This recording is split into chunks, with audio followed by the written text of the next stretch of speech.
Callie Ferris. As you can see, I'm not the tallest player in the WNBA, but I've always tried to give my all on the court for my team, and that's helped me have the real winning edge when reaching my goals. The same is true for the young woman I'm about to introduce to you. Wow, has she had her fair share of challenges.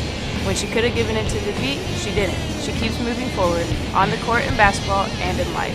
She has what we like to call the real winning edge.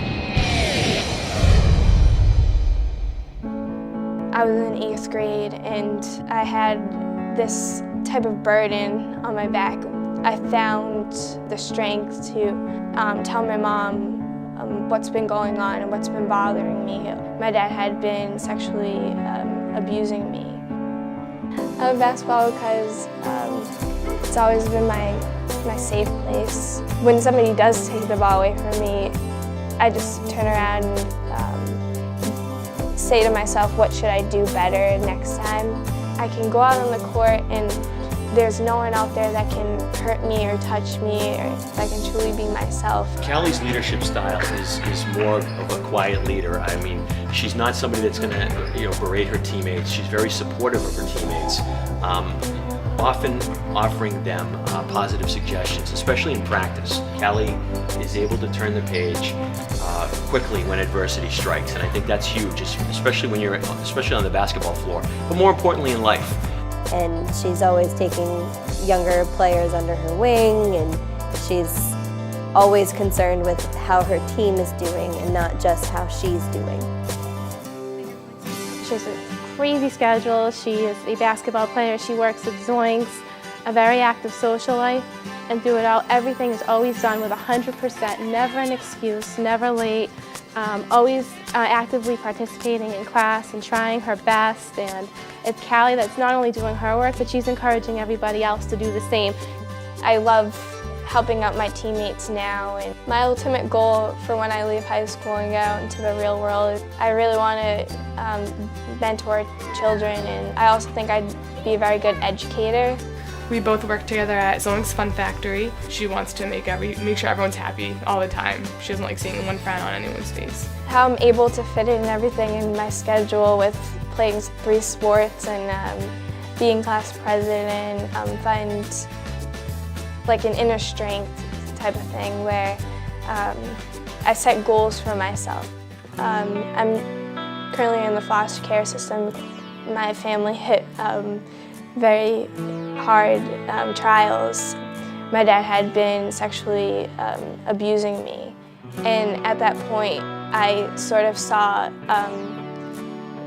the strength in my mom go, and she didn't know how to help me, and she thought that it was her fault that when my dad was incarcerated, she turned to alcohol, which turned to her not being able to take care of me and my siblings. I see her now all the time, and I can see that she turned herself around. I came to know Callie as a substitute teacher at her middle school. We got really close over the last couple years. We did everything we could to have her come live with us. She doesn't fall into that category of, being depressed or anything. She just picks herself up and moves along to school. Yes, when I've seen her down, I see that she prays about it, and she just kept her head up high, played the sport she did, and executed awesomely in school. And she is a teenager that I can trust, and that's ingrained in her with her faith. She sees other people's hurts and needs before she sees her own. She could be a very angry girl if she wanted to be, and she's not. She's very happy. You see people like that, and they have a harder time dealing with it, and she takes it as something to learn from, to pick herself back up and try to make something positive.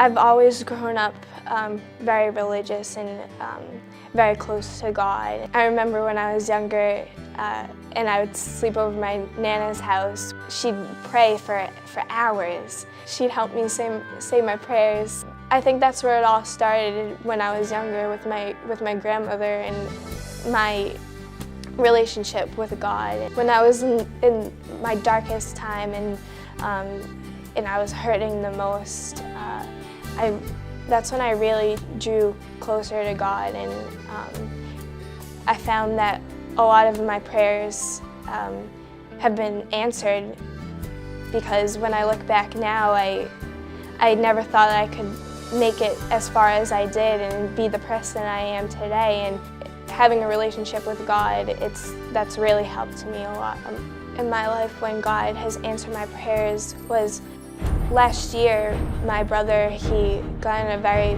bad fight, which led him to some very severe stab wounds.